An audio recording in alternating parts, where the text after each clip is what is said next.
Talk about how classical guitar has changed since your days competing in the GFA and how the landscape has changed and all that stuff. You know? Um, I suppose it's a generation or two of good pedagogy that's come about. You know, when I studied, I went to Florida State in '74 and finished in 1980, and we didn't talk much about how to play and how to train. And now I think that's mostly what the new teachers excel at.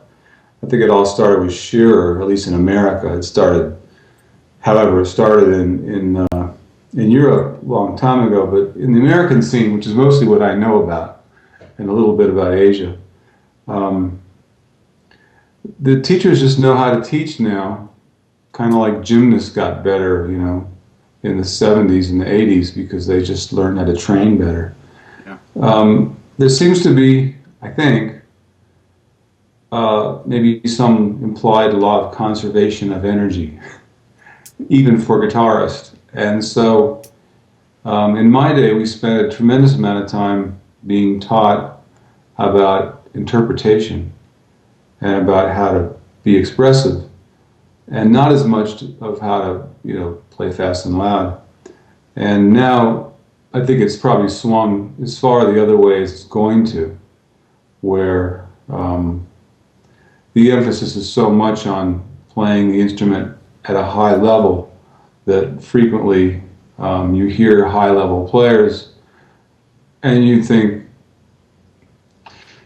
can we go like watch a movie? Because it's just boring to hear somebody play fast and loud and perfect.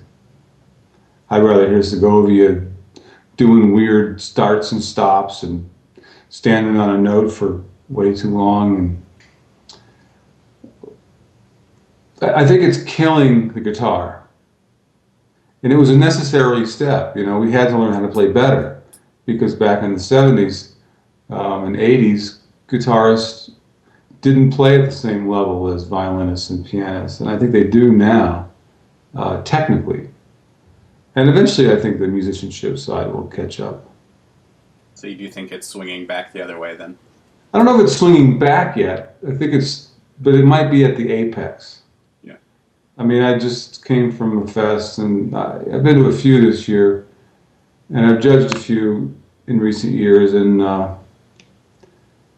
they all can play like crazy. It's just, I'd rather listen to John Mayer. You're kind of infamous for the Segovia class, right? Your video where he sent you away or whatever. Who? Segovia? Who's that? Oh, yeah. Segovia and I intersected at interesting times in our lives. Um, I was at an age where I thought I knew everything. I was like late 20s. And he was at an age where you pretty much know everything you're going to know, because he was 93, I think. And there were two ways to assure that Segovia would like you. And one way was to play just like him, which meant you grew up really listening to his records, really trying to play like Segovia. And that may sound a bit autocratic, but part of my syllabus for UNM is their listening list is mostly full of my CDs. They don't have to buy them because they're in the library, but I think an artist teaches what they know. I don't need to teach a student how to play in the style of Elliott Fisk.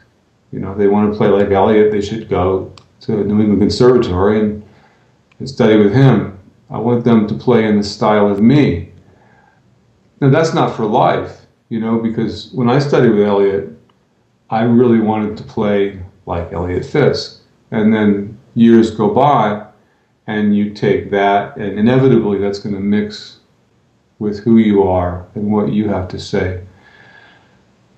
So when I played for Segovia, I was sort of two generations removed from those famous old films you see of the 60s, where people did, he was the only source practically. So they all played like him, or tried. And it was obvious to him that I wasn't trying to play like him, and in fact, I was trying to not play like him. And that wasn't out of disrespect. That was out of a 28-year-old's earnest attempt to become as good of artist as possible.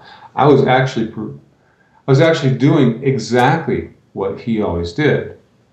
I mean, he didn't try to play like anybody. He tried to find out what the music said and then say it the best way he could in his own voice. And I was doing the same.